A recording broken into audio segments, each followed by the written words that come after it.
Pensa só, um dos maiores líderes da história, no auge do seu poder, houve uma coisa que é simplesmente devastadora. Apesar de todas as vitórias, a missão ainda não acabou. E o pior, o tempo está se esgotando. Essa é a história de Josué, um general que se vê de frente com o próprio legado e com uma tarefa inacabada. E hoje, a gente vai desvendar os detalhes do capítulo 13 do livro dele. A história toda começa com essas palavras bem diretas, quase cortantes, de Deus para Josué. Tenta imaginar a cena. Um general vitorioso, no topo do seu legado, e de repente ele é lembrado de que a sua maior tarefa ainda está por fazer. Essa frase logo de cara já cria toda a tensão e o dilema que vão definir o capítulo inteiro. Para a gente entender a profundidade desse momento, vamos fazer o seguinte. Primeiro, vamos explorar o dilema pessoal do Josué e o tamanho do desafio que ele tinha pela frente. Depois, a gente vai ver o que já tinha sido conquistado na época de Moisés, o caso super particular da tribo de Levi, que não recebeu terras, e, por fim, a surpreendente instrução divina que, olha, mudou todo o rumo da história. Então vamos lá. O dilema do Josué é profundo. Foram anos de campanhas militares, uma vitória atrás da outra, que fizeram dele um herói nacional. Israel já controlava grandes partes da Terra Prometida.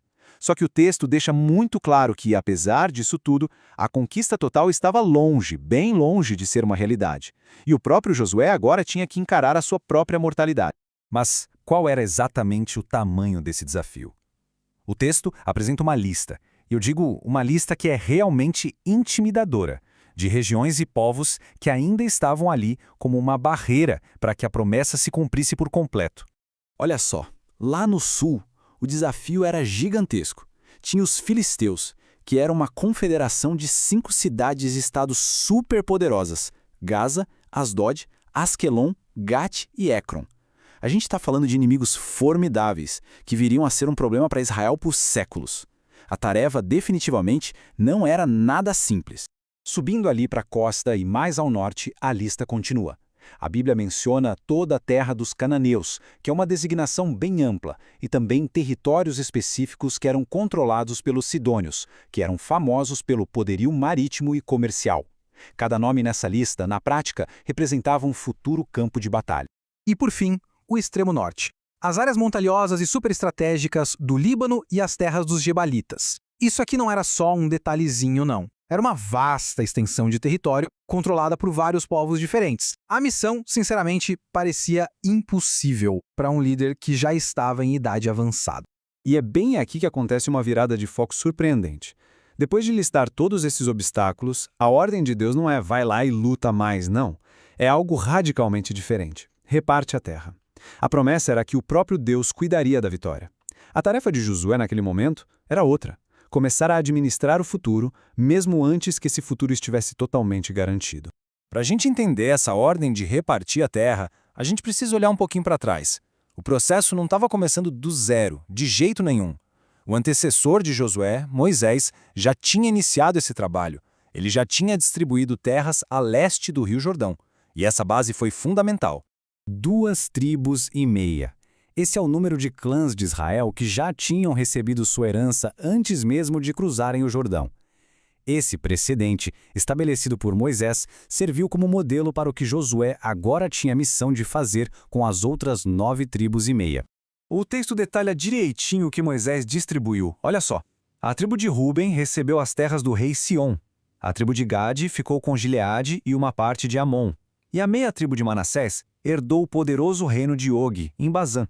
Fica claro que existia um plano em ação, tudo muito bem pensado. E aqui, o texto revela um ponto bem importante. Mesmo nas terras que já tinham sido distribuídas, a conquista não foi perfeita. É mencionado especificamente que os Gesureus e os Maacateus não foram expulsos. Isso adiciona uma camada de realismo à história, sabe? Mostra que a coexistência e o conflito eram uma realidade desde o comecinho. No meio dessa distribuição toda de terras, tem uma exceção. E essa exceção define a própria estrutura da nação. Uma tribo inteira não receberia uma porção de terra como as outras: a tribo de Levi.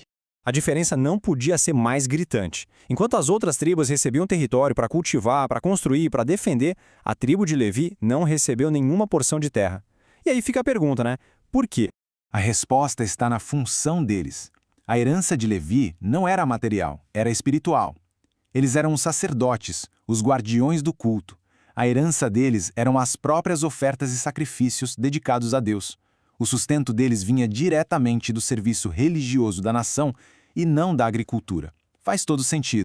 E assim a gente chega na resolução do dilema de Josué. Com uma lista enorme de inimigos por vencer e o peso da idade nos ombros, o caminho a seguir não era mais de conquista militar, era um caminho de organização e de fé no futuro que tinha sido prometido.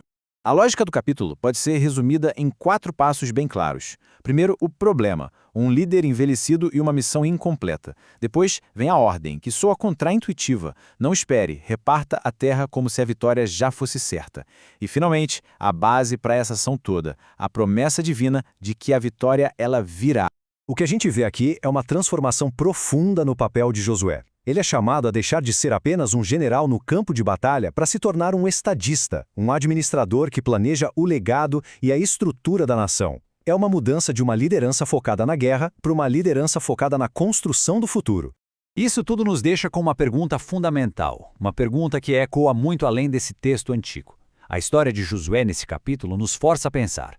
Como é que um líder avança com planos para o futuro, alocando recursos, definindo legados, quando o presente ainda é incerto e os maiores desafios ainda estão pela frente? É uma questão de estratégia, de liderança e, acima de tudo, de fé.